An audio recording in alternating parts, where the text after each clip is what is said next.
इंदिरा गांधी की लाश के ऊपर सीटें जो राजीव गांधी ने जीती वो कभी नेहरू को नहीं नसीब हुई 3 इलेक्शन में, इंदिरा गांधी को नहीं नसीब हुई 3 इलेक्शंस में। It was a blatant Hindu card. मैं कहूँगा तो शायद मेरी गर्दन उड़ा दी जाए कि साहब आप कह रहे हैं लाला लाजपत राय पाकिस्तान का नक्शा उन्होंने बनाया। 2019 में नवंबर में अयोध्या पे सुप्रीम कोर्ट का जजमेंट आया, प्रियंका गांधी ने ट्वीट किया, आप जानते हैं क्या लिखा उन्होंने? It was our father's unfinished agenda and we are thankful to Supreme court.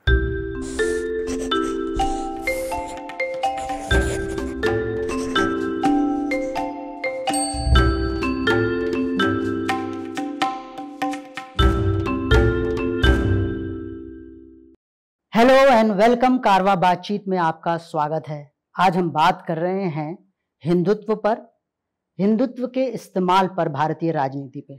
हमारे साथ हैं जाने माने जर्नलिस्ट और ऑथर कुर्बान अली। आइए उनसे समझते हैं, चुनाव भी आ रहे हैं, हिंदुत्व एक बड़ी चुनौती है, क्या इस चुनौती का सामना करने के लिए विपक्षी दल खासकर कांग्रेस तैयार है? कुर्बान से समझते हैं। वेलकम कुर्बान। शुक्रिया विष्णु। कुर्बान, जैसे कि मैंने इंट्रो में ही कहा और मैं आपका पीस पढ़ रहा था, आपने अक्टूबर अंक के लिए जो पीस लिखा है कैरवैन के, उसमें आपने तफसील से बताया है कि कैसे हिंदुत्व का इस्तेमाल यानी मेजॉरिटी पॉलिटिक्स का इस्तेमाल ना सिर्फ बीजेपी या आरएसएस करते रहे हैं, बल्कि कांग्रेस में भी एक परंपरा उसकी रही है जिसकी शुरुआत इंदिरा गांधी से होती है, राजीव गांधी कंटिन्यू करते हैं और ये एक बहुत बड़ा चैलेंज है कांग्रेस पार्टी के लिए कि क्या इससे निकल पाएगी। इसी संदर्भ में आपसे समझना हम दर्शकों को समझाइए कि क्यों हिंदुत्व इतना इम्पोर्टेंट बन गया भारतीय पॉलिटिक्स में। देखिए, इसके लिए विष्णु थोड़ा पीछे जाना पड़ेगा इतिहास में कि 1857 वो कट ऑफ डेट है जिसे हम अपने नेशनल मूवमेंट की शुरुआत मानते हैं। और 1857 से लेकर 1947 ये 90 साल का पीरियड है और इसमें सब कंसेंसस है इंक्लूडिंग सावरकर कि फर्स्ट वॉर ऑफ इंडिपेंडेंस वो था। जाहिर है उस वक्त ये मॉडर्न ज़माना नहीं था, तो तलवार का ज़माना था, वही वारफेयर के ज़रिए से लड़ाई लड़ी जाती थी, वैसे ही लड़ी गई। और चूँकि हिंदुस्तानियों की कोई अच्छी तैयारी नहीं थी तो वो हार गए। और अंग्रेज़ उस वक्त में टेलीग्राम ले आया था, टेलीग्राफ ले आया था, तो मेरठ से सिपाही जब दिल्ली के लिए चले तो 3 दिन लगे उनको पहुंचने में, उससे पहले खबर पहुंच गई।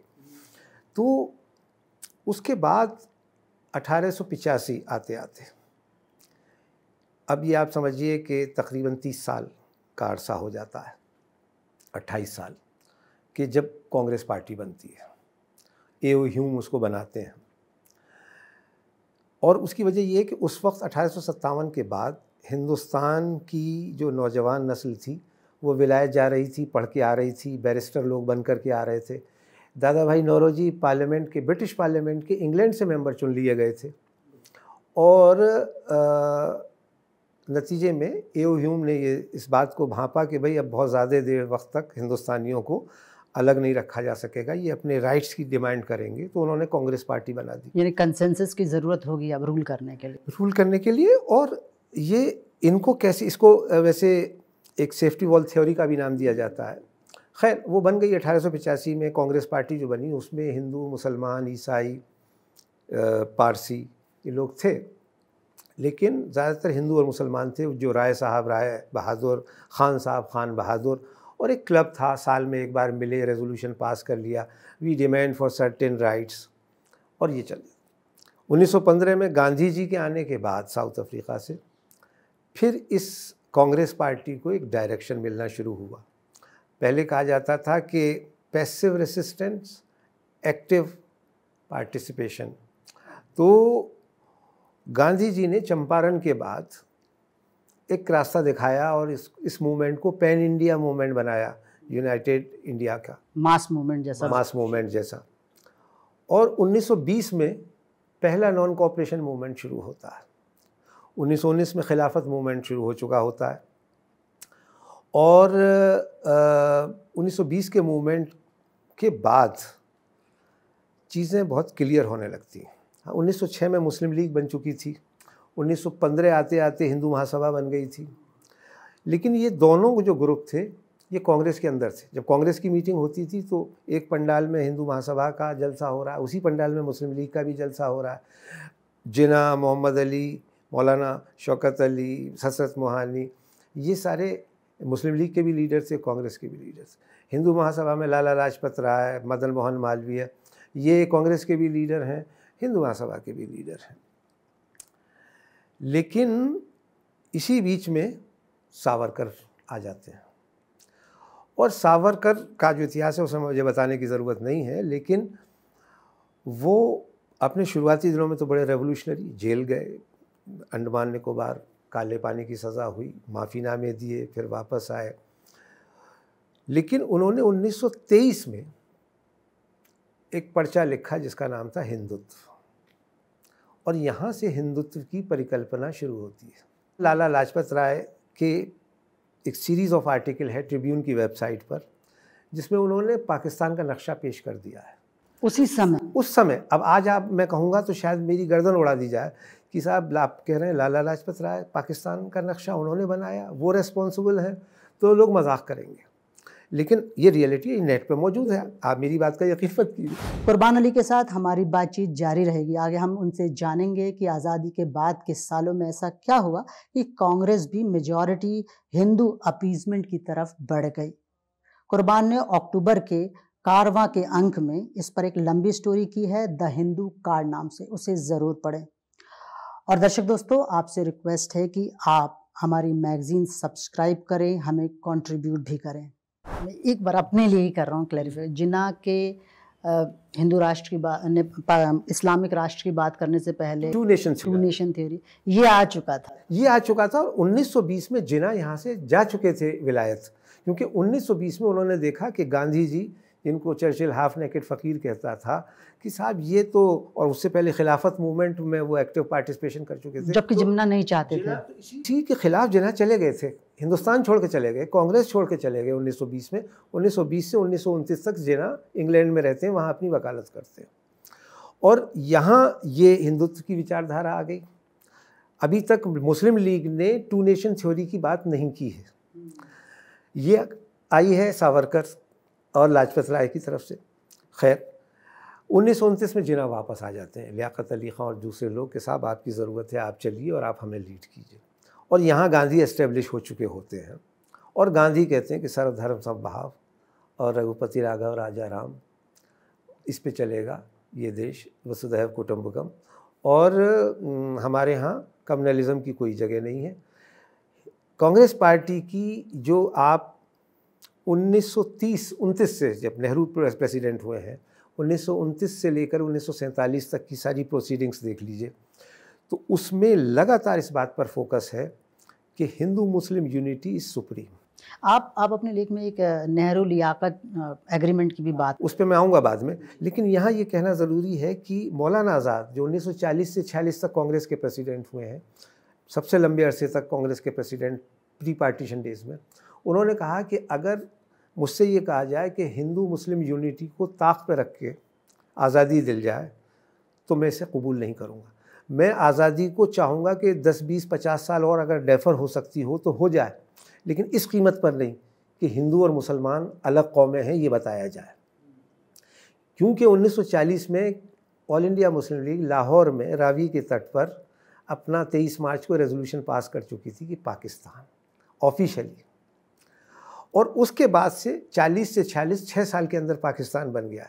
हालांकि इसमें एक मौका ऐसा आया था जिसको अनफॉर्चुनेटली हमारे जवाहरलाल जी ने गंवा दिया, और गांधी जी ने उस पर जोर नहीं दिया, कि कैबिनेट मिशन एक्सेप्ट किया गया था। मुस्लिम लीग ने भी, कांग्रेस ने भी, पूरी दुनिया से मैसेजेस आ गए थे कि इससे अच्छा कोई और हो नहीं सकता, कि भाई एक स्ट्रॉन्ग फेडरल सिस्टम होगा, उसमें 3 चीज़ें होंगी जो सेंटर के पास होंगी, फिनेंस, करेंसी, कम्युनिकेशन और डिफेंस, और स्टेट्स को ऑटोनॉमी होगी।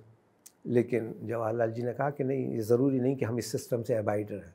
तो जिन्होंने कहा अभी तो अंग्रेज़ गया नहीं है और आप अभी कह रहे हो, तो फिर उन्होंने डायरेक्ट एक्शन की कॉल दे दी, और नथिंग डूइंग, पाकिस्तान लेके रहेंगे, और उन्होंने ले लिया जिसको कहा जाता। लेकिन हमारे यहाँ ये जो विचारधारा मैंने आपको बैकग्राउंड बताया कि हिंदू महासभा और मुस्लिम लीग और इसमें बीच में कांग्रेस, मेजॉरिटी कांग्रेस के साथ है, इस देश के का बहुमत कांग्रेस के साथ है, ना मुसलमानों का बहुमत है मुस्लिम लीग के साथ है, ना हिंदुओं का बहुमत हिंदू महासभा के साथ है।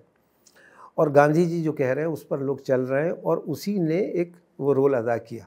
लेकिन बीच पड़ चुके थे जिसकी वजह से पार्टीशन हुआ।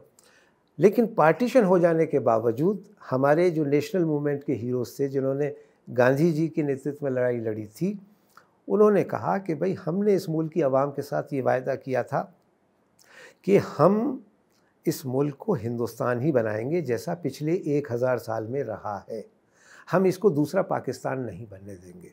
और इसलिए अंबेडकर को कहा गया कि साहब आप एक ऐसा कॉन्स्टिट्यूशन बनाइए जिसमें हर नागरिक के अधिकार बराबर हों, जाति, धर्म, भाषा, लिंग और सेक्स के बिना इस पर कोई कॉम्प्रोमाइज़ नहीं किया जाएगा। और बड़ा मुश्किल काम था। डिबेट है अभी कि 5 लाख लोग मरे कि 10 लाख लोग मरे, लेकिन 5 लाख तो कम से कम मरे ही पार्टी, और करोड़ों विस्थापित हुए। और उसके बाद एक नया लहूलुहान देश खड़ा होता है और उसका नेता जवाहरलाल नेहरू लाल किले से ऐलान करता है कि हम इस मुल्क को पाकिस्तान नहीं बनने देंगे, ये मुल्क सेक्युलर रहेगा, सोशलिस्ट रहेगा, रिपब्लिक रहेगा। और उसी पे संविधान बनाते हैं 3 साल, 46 से लेकर के 50 साल 1950 तक डिबेट होती है कॉन्स्टिट्यूंट असेंबली में हर विषय पर, और फिर वो कॉन्स्टिट्यूशन बन के आता है। और 26 जनवरी 1950 को उस पर मोहर लग जाती है कि इस मुल्क को चलाने का ये तरीका होगा, और जो इससे डेविएट करेगा उसकी कोई जगह हिंदुस्तान में नहीं होगी। इस बैकग्राउंड के बाद अब नेहरू तक का जो पीरियड है वो इसी फ़लसफ़ा या फ़िलॉसफी को लेके चल रहा है।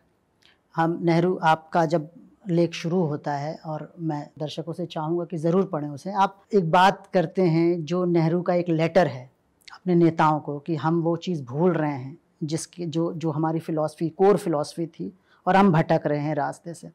और नेहरू संभालते रहते हैं बहुत एंड तक। लेकिन हम उस दौर की बात जिस पर आपका ज़्यादा फोकस है वो है इंदिरा के आने के बाद, खासकर 77 के बाद का जो दौर है। इंदिरा की पॉलिसी एकदम बदल जाती है। और एक बहुत इम्पॉर्टेंट प्रसंग आपने लिखा था कि जिस वक्त अटल बिहारी वाजपेयी तक संघ को क्रिटिसाइज कर रहे हैं कि आप मुसलमानों को शामिल नहीं कर रहे हैं, उस वक्त इंदिरा गांधी हिंदू मेजॉरिटी को अपीजमेंट की तरफ चले जाती हैं।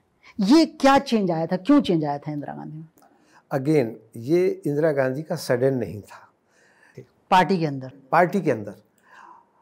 और वो सब चाहते थे कि भाई 800 बरस की ग़ुलामी के बाद हम आज़ाद हुए हैं, तो अब ये मुल्क हिंदुओं का मुल्क होना चाहिए और यहाँ हिंदू को पहले नंबर का सिटीज़न माना जाना चाहिए। तो पंडित नेहरू ने कहा कि नहीं, इस पे मैं कंप्रोमाइज़ नहीं करूँगा। ये हमने कमिटमेंट किया था बापू के साथ और इस मुल्क की आवाम के साथ। तो आप देखिए पुरुषोत्तम दास टंडन कांग्रेस के प्रेसिडेंट नेहरू जी ने निकाल बाहर किया, JB कृपलानी कांग्रेस के प्रेसिडेंट, बाहर का रास्ता दिखा दिया गया। लेकिन अकेला आदमी एक चना कितना क्या भाड़ फोड़ेगा।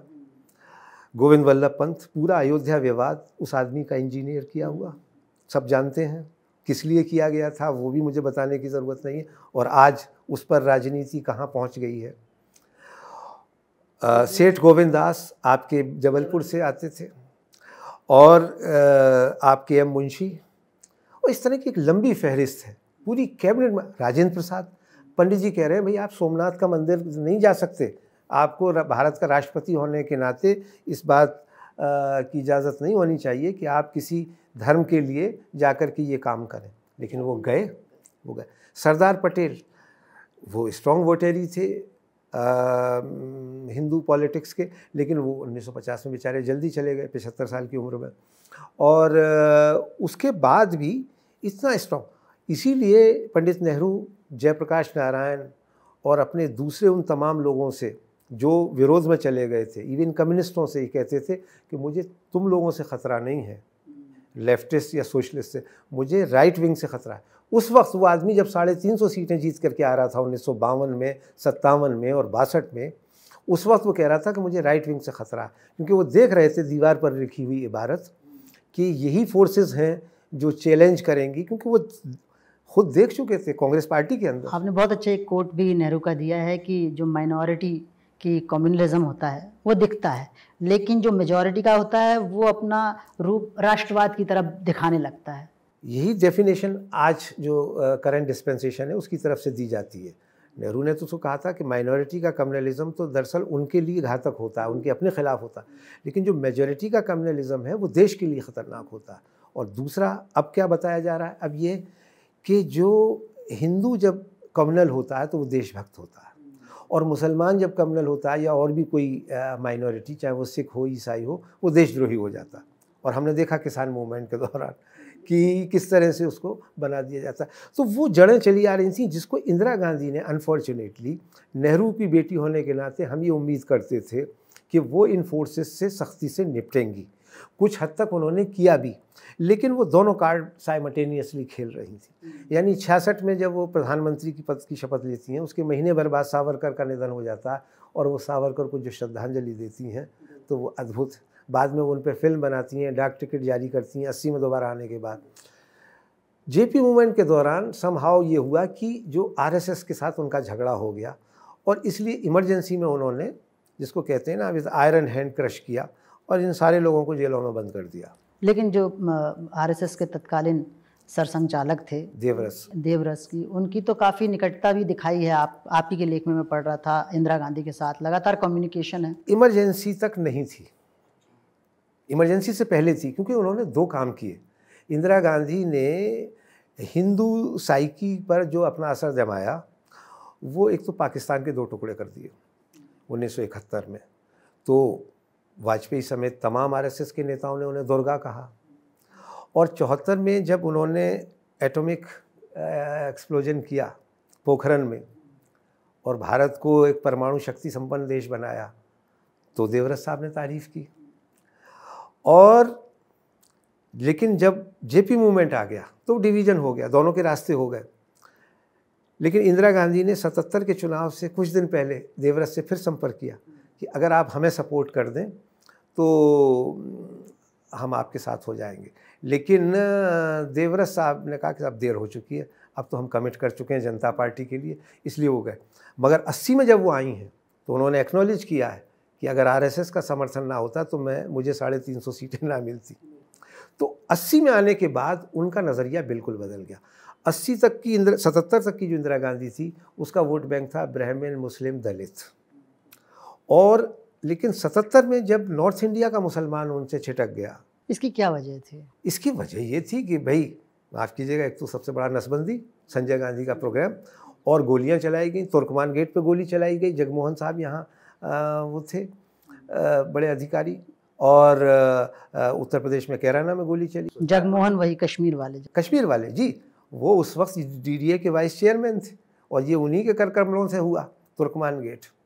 और तो पूरे नॉर्थ इंडिया का मुसलमान उसी तरह से इंदिरा गांधी से नाराज़ हुआ जैसे हिंदू नाराज़ हो गया था, और इसीलिए पटना टू पटियाला एक सीट भी इंदिरा गांधी को नहीं मिली। 350 सीटें जनता पार्टी जीती थी, उनमें एक राजस्थान, एक मध्य प्रदेश, पूरा सफाया। खुद वो हार गई, कभी ख्वाब में भी नहीं सोच सकती थी कि मैं भी चुनाव हारूंगी। और उसके बाद वो साउथ शिफ्ट की, क्योंकि साउथ में 150 सीटें उस वक्त भी कांग्रेस पार्टी की आई थी। तो 80 में आने के बाद इंदिरा गांधी ने तय किया कि अब मुझे मेजॉरिटेरियन कम्युनल पॉलिटिक्स करनी है। और उसी का जिक्र इस लेख में बार बार आता है कि किस तरह से जम्मू कश्मीर के इलेक्शन के दौरान ओपनली उन्होंने हिंदू कार्ड खेला, आरएसएस का सफाया कर दिया। जम्मू में एक सीट भारतीय जनता पार्टी नहीं जीत पाई। उसके बाद ऑपरेशन ब्लू स्टार हुआ। तो 80 से 84 तक की जो इंदिरा गांधी की सारे भाषण हैं, वो कहती हैं कि माइनॉरिटीज़ को ये नहीं समझ लेना चाहिए कि ये टेकन फॉर ग्रांटेड हम मेजॉरिटी के लिए भी उतने ही कमिटेड हैं। और मेजॉरिटी के लिए जाकर के वो गढ़वाल में कहती हैं, वो करनाल में कहती हैं, वो कई जगह हिंदू ऑर्गेनाइजेशन के बीच जाती हैं। फिर डॉक्टर करण सिंह से विराट हिंदू समागम बनवाती हैं, विश्व हिंदू परिषद को रिवाइव कराती हैं। विश्व हिंदू परिषद को रिवाइव कराया जी। यूपी के डीजीपी थे शीश चंद्र दीक्षित। जैसे ही उन्होंने इस्तीफा दिया, उनको कहा गया कि आप इसको काम को कीजिए, इसमें लगी। मतलब वो दिखाना चाहती थी, जिसको कहते हैं ना कि गुड़ खाया गुलगुले से परहेज के। हम आरएसएस का तो सीधे नहीं सपोर्ट करेंगे, लेकिन हाँ, हम विश्व हिंदू परिषद को करेंगे, हम और राइट विंग की जो ऑर्गेनाइजेशन होंगे, हिंदू महासभा को भी करेंगे, सावरकर साहब के लिए फ़िल्म बनवाएंगे, उनके लिए चिट्ठी लिख के कहती हैं कि हाँ उनकी शताब्दी ज़ोर शोर से मनाई जानी चाहिए। तो वो साइकी पे डाल रही हैं असर, और नतीजा ये होता है कि इसी बीच में वो राजीव गांधी, क्योंकि संजय गांधी का निधन हो जाता है, तो उनको कहती हैं कि ज़रा आरएसएस के साथ अपने चैनल खोलो, और उनकी बातचीत शुरू हो जाती है। और 84 के इलेक्शन में, 80 में तो ज़रा डर के, ज़रा छुपक के आरएसएस ने समर्थन किया कांग्रेस का, 84 में तो खुला खेल फर्रुखाबादी था। वाजपेयी साहब हार गए इलेक्शन ग्वालियर में, 2 सीटें बीजेपी जीती और 410 सीटें राजीव गांधी लेकर के आए। मेरी नज़र में, हालांकि ये कहना शायद कुछ लोगों को सैक्रिलेज लगे, लेकिन it was a blatant Hindu card. Indira Gandhi की लाश के ऊपर 410 सीटें जो राजीव गांधी ने जीती, वो कभी नेहरू को नहीं नसीब हुई 3 इलेक्शन में, इंदिरा गांधी को नहीं नसीब हुई 3 इलेक्शंस में, और वो और उसके फ़ौरन बाद शाहबानो प्रकरण होता है। शाहबानो होते ही बाबरी मस्जिद का ताला खुल जाता है। उस वक्त में तो ये सैटेलाइट टीवी नहीं था, दूरदर्शन की टीम 3 दिन पहले भेज दी गई थी कि ये होने वाला है, इसको कवर करना है। इस रिकॉर्ड में मैं नहीं कह रहा हूँ। और 86 ऑनवर्ड्स आप देखिए कि राजीव गांधी की पूरी पॉलिटिक्स खुल करके ब्लेटेंट कम्युनल पॉलिटिक्स थी। और जब ये देखा बीजेपी ने कि अरे ये तो हमारे पिच पे खेल रहे हैं और हमारा ही सफाया कर दे रहे हैं, तब पालमपुर में बीजेपी ने कहा कि राम जन्मभूमि मुद्दा हमारा मुद्दा होगा और हम इसके लिए आंदोलन करेंगे, और अडवाणी जी निकल पड़े रथ यात्रा लेकर के। उस वक्त राजीव गांधी ने 89 में अयोध्या में डिस्प्यूटेड साइट पर शिलान्यास कराया। बूटा सिंह गृह मंत्री, एनडी तिवारी चीफ मिनिस्टर, दोनों ने विश्व हिंदू परिषद के साथ लिखित समझौता किया, और वो जब हुआ, उस ज़माने में बीबीसी होता था, उसकी मोनोपोली थी और बाकी थे नहीं, तो उन्होंने कहा कि डिस्प्यूटेड साइट पे शिलान्यास हुआ है, तो नतीजे में यूपी और बिहार के मुसलमानों ने एंड ब्लॉक कांग्रेस के खिलाफ वोट किया। बीजेपी को वोट दिया, लेकिन कांग्रेस को नहीं दिया। तो ये बात अभी नीरजा चौधरी ने किताब लिखी है, हाउ प्राइम मिनिस्टर डिसाइड्स, और उसमें कई जगह उन्होंने मुझे कोट भी किया है। और राजीव गांधी के साथ भी मेरा एक ही बार मुलाकात हुई उनसे, पहली और आखिरी बार। तो उन्होंने मुझसे कहा कि साहब अयोध्या में ताला खुलवाने का काम, जब मैंने उनसे सवाल पूछा तो बोले आप वो तो जानते हैं किसने किया। तो मैंने कहा इस बंद कमरे में आप नहीं नाम लेना चाहते, मैं लिए देता हूँ, अरुण नेहरू का नाम लेना चाहते हैं? हाँ। मैंने कहा ठीक है, 86 में तो अरुण नेहरू ने करा दिया, लेकिन हुजूर वाला प्राइम मिनिस्टर तो आप थे, ये तो आपके नाम पे लिखा गया। फिर दूसरा ये कि 87 में तो आपने अरुण नेहरू को कांग्रेस से निकाल दिया था, 89 में तो किया आपने। और यही बात जब मणिशंकर अय्यर ने अपनी किताब रिलीज़ की तो उसमें अरुण नेहरू को ही दोष दिया। लेकिन मैंने उनको उसी में सवाल किया जब सोनिया गांधी सामने बैठी हुई थी कि आप उसके लिए तो सफाई दे रहे हैं, क्योंकि आप तो जॉइंट सेक्रेटरी थे पीएमओ में उस वक्त में, आप अभी इसके लिए क्या डिफेंड करेंगे राजीव गांधी को?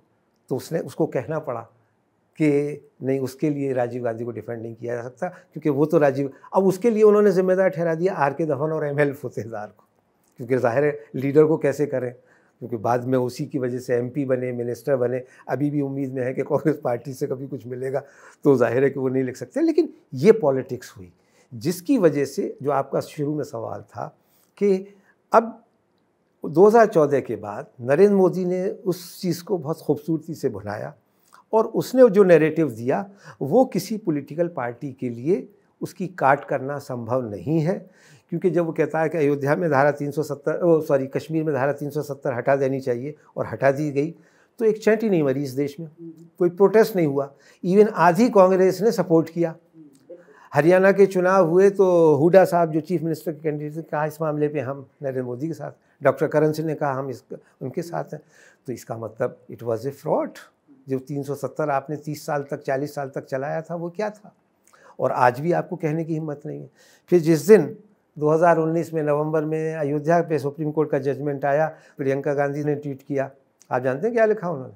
It was our father's unfinished agenda and we are thankful to Supreme. हाँ, ये प्रियंका गांधी वाड्रा ने तो लिखा ही। राहुल गांधी ने कुछ ऐसे एलोक्वेंस का इस्तेमाल किया था, डायरेक्टली ना क्रेडिट ले रहे थे, ना छोड़ रहे थे, ना क्रिटिसाइज कर रहे थे, और कमलनाथ तो मतलब उड़ रहे चले गए।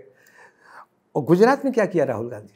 कुर्ते के ऊपर जनेऊ डाल करके आप अपना गोत्र बताते हुए हर मंदिर में जा रहे थे, और मैंने कहा कि राहुल गांधी साहब, हम आपसे ये उम्मीद नहीं करते कि आप किसी मस्जिद में जाकर नमाज़ पढ़ते, लेकिन दरगाह तो बहुत सेकुलर जगह होती है, और सैकड़ों दरगाहें हैं गुजरात में, कहीं एक जगह चले जाते सिंबॉलिक ये मैसेज देने के लिए कि भाई हम तो इसकी भी इज्जत करते हैं और इसकी भी करते हैं।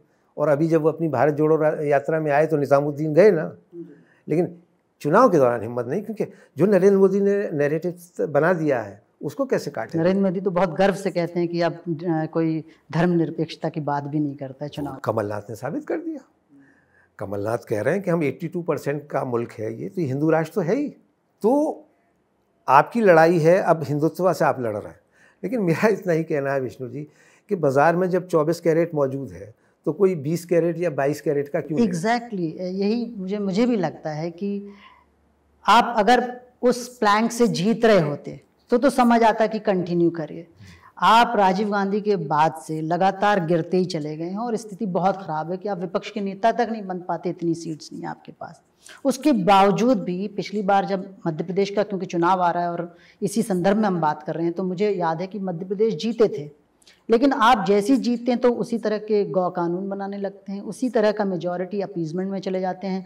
बड़े स्तर पर नर्मदा कुंभ होता है, बड़े स्तर पर साधुओं को आप अपनी आसपास जगह देते हैं। इसका खामियाजा इससे जीत नहीं रहे, इसके खिलाफ जाने पर जीतते हैं। जैसे कर्नाटक में साबित भी हुआ है, जब आपने कहा है कि बजरंग दल पे प्रतिबंध लगा देंगे तो जीते, लेकिन उसके बावजूद आप घूम के वहीं आ जाते हैं, वही उसी तरह की अपीजमेंट की पॉलिटिक्स करते हैं। ये बात समझ में नहीं आती है क्या इन नेताओं को? समझ में आती है। देखिए, साउथ और नॉर्थ का थोड़ा सा फ़र्क है।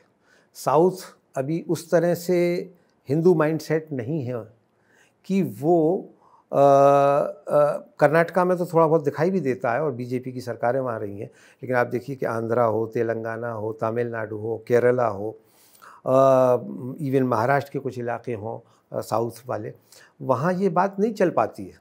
ये सारी बीमारी है उत्तर में, नॉर्थ में।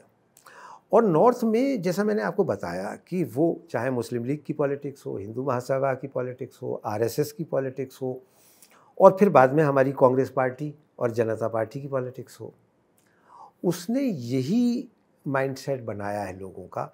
और वो सफाई का काम जो नेहरू जी ने किया था 16-17 साल, अब लोग तो ये भी कहते हैं कि अगर नेहरू जी 47 में प्रधानमंत्री नहीं बने होते तो जो काम आज हो रहा है ये शायद सन 52 में ही हो गया होता। कोई रोकने वाला नहीं था, मुसलमान अपने हिस्से का पाकिस्तान ले चुके थे और बड़े आराम से ये मुल्क हिंदू राष्ट्र बनता। अब आपने इसको डी जूरे तो नहीं बनाया, लेकिन डी फैक्टो बना दिया है।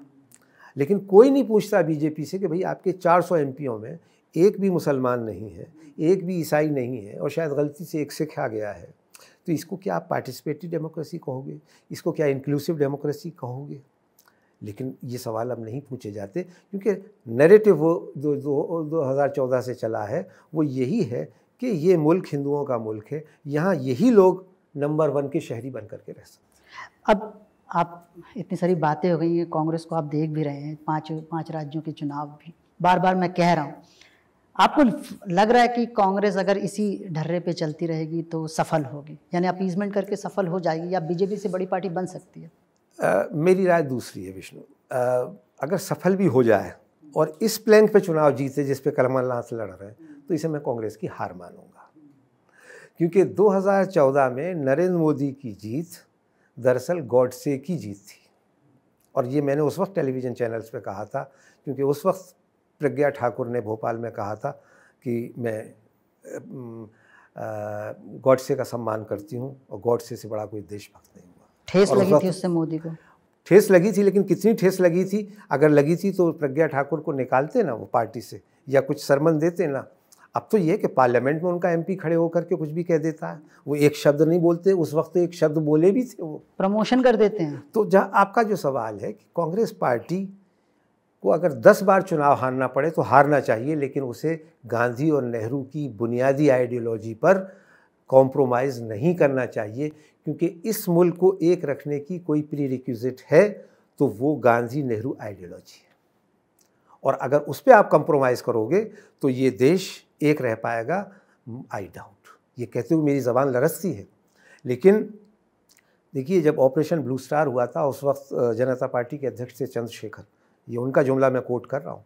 उन्होंने कहा था कि जब लोगों के दिल टूट जाते हैं तो मुल्क टूट जाया करते हैं, और ये हमने देखा। पाकिस्तान एक राष्ट्र बना, एक कौम, दो कौमी नज़रिए पर, और फिर ये था कि एक किताब, एक ईमान, एक मुसलमान, और एक ज़बान।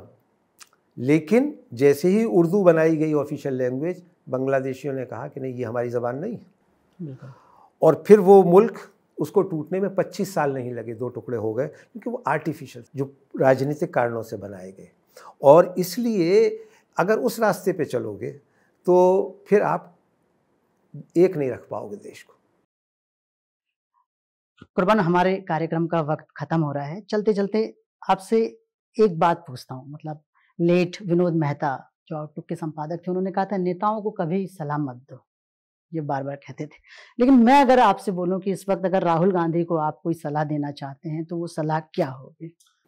वो सलाह मैंने कैरेवन में लिखे अपने लेख के आखिरी पैरे में दी है कि अगर राहुल गांधी साहब, आप कामयाब होना चाहते हो तो अपने परनाना के रास्ते पे चलो, अपनी दादी और बाप के रास्ते पे ना चलो। उस रास्ते पे चलोगे तो वो सुसाइडल होगा। यही मैं दोहराना चाहूँगा। और मैंने अभी आपसे कहा भी कि अगेन, अगर कांग्रेस को 10 चुनाव और हारने पड़े, लेकिन पॉलिटिक्स में तो लोग इसको अफोर्ड नहीं कर पाते हैं। वो तो कहते हैं भाई ये हमको किसी भी तरह से पावर हासिल करनी चाहिए। और जब किसी भी तरह से पावर हासिल करेंगे तो मैं 1 मिनट और लूँगा कि ये जो आज माहौल बना है, 67 में सोशलिस्ट नेता राम मनोहर लोहिया ने नॉन कांग्रेसिज्म की थ्योरी दी कि साहब 52, 57 और 62 3 जनरल इलेक्शंस में न सिर्फ सेंटर में बल्कि सारी स्टेट्स में कांग्रेस पार्टी थम्पिंग मेजॉरिटी से चुनाव जीत रही थी, सरकारें बना रही। तो कांग्रेस को कैसे हराया जाए कि अगर कंबाइंड अपोजिशन हो जाए, क्योंकि कांग्रेस पार्टी 40% वोट ले रही थी और 60% वोट उनके खिलाफ जाता था। वो उन्होंने किया। 9 स्टेट्स में एसवीडी गवर्नमेंट बनी, नॉन कांग्रेस गवर्नमेंट। उसमें कम्युनिस्ट भी शामिल थे, जनसंघ वाले भी शामिल थे, रिपब्लिकन भी शामिल थे, स्वतंत्र, अजीब तरह का अमालगम था। लेकिन उसके नतीजे ये हुए कि आरएसएस को खून मुंह लग गया और उसी लिए उन्होंने 77 में अपनी आइडेंटिटी ख़त्म की, जनसंघ को मर्ज किया जनता पार्टी में, अपनी आइडियोलॉजी पर कंप्रोमाइज़ किया दिखावे के लिए कि हम गांधीयन सोशलिज्म में यकीन करते हैं। लेकिन अल्टीमेटली उनको पावर हासिल करनी थी। तो मेरी एक ये भी थ्योरी है कि लोहिया ने आरएसएस की अनटचेबिलिटी को ख़त्म किया और जेपी ने उसको क्रेडिबिलिटी दी, क्योंकि उन्होंने दिल्ली में खड़े होकर कहा कि अगर जनसंघ और आरएसएस फाशिस्ट है तो मैं भी हूँ। तो वो राजनीति जो है, उसी ने ये हमारे लिए एक तरह से भस्मासुर का काम किया है और इसके नतीजे अच्छे नहीं हैं। इसलिए अगर इस आइडियोलॉजी को ख़त्म करना है या इसको मिनिमाइज़ करना है तो आपको गांधी और नेहरू के अलावा कोई दूसरा रास्ता बचता नहीं है। और उसमें अंबेडकर भी शामिल हैं, उसमें भगत सिंह भी शामिल हैं, उसमें सुभाष चंद्र बोस भी शामिल हैं। और उसी के बेसिस पे हमारा इंडियन कॉन्स्टिट्यूशन है, जिसको दिखावे के तौर पे तो आज इस्तेमाल किया जा रहा है, क्योंकि पूरी दुनिया को दिखाना है कि हम एक पार्लियामेंट्री डेमोक्रेसी हैं, इलेक्टेड फॉर्म ऑफ गवर्नमेंट है। लेकिन आप चला रहे हो ब्लेटेंट कम्युनल एजेंडा और आप टॉर्चर कर रहे हो माइनॉरिटीज़ को या उन सब लोगों को, चाहे वो महिलाएं हों, चाहे वो दलित हों, चाहे वो आदिवासी हों, हाशिए पर रहने वाले लोग हों, आप सबके ख़िलाफ़ हो। अगर हिंदू मेजॉरिटी का ही भला हो रहा होता तो 1 मिनट के लिए मैं शायद मान लेता कि चलो भाई ये भी हो जाए, अच्छे लोग हैं। लेकिन ये उस तबके के 50% से ज़्यादा लोगों के ख़िलाफ़ हैं। और इसीलिए जब कास्ट सेंसस की बात आती है तो उनको परेशानी होती है, क्योंकि इससे कलई खुल जाएगी। तो ये आपके सवाल का जवाब है कि अगर इस मुल्क को बचाना है तो जो स्पिरिट थी नेशनल मूवमेंट की और जिसके बेसिस पे कॉन्स्टिट्यूशन बना, उसी को लेकर हम आगे चल सकते हैं, इस देश की एकता और अखंडता को कायम रख सकते हैं। वरना कितना रह पाएगी मैं नहीं जानता। कुर्बान, हमसे बात करने का बहुत बहुत शुक्रिया। आपसे बात करके इतिहास के बारे में तो जाना ही, वर्तमान राजनीति में क्या हो रहा है और क्या होने की ज़रूरत है ये भी हमने समझा। हमसे बात करने के लिए बहुत बहुत शुक्रिया। और आप दर्शक दोस्तों का भी शुक्रिया बातचीत देखने के लिए। अगर आपको हमारी बातचीत पसंद आई है तो लाइक कीजिए, शेयर कीजिए, कमेंट कीजिए। हमारी वेबसाइट caravanmagazine.in पर जाके मैगज़ीन सब्सक्राइब कीजिए और हमें कंट्रीब्यूट कीजिए, क्योंकि सच्चे मीडिया को चाहिए सच्चे दोस्त।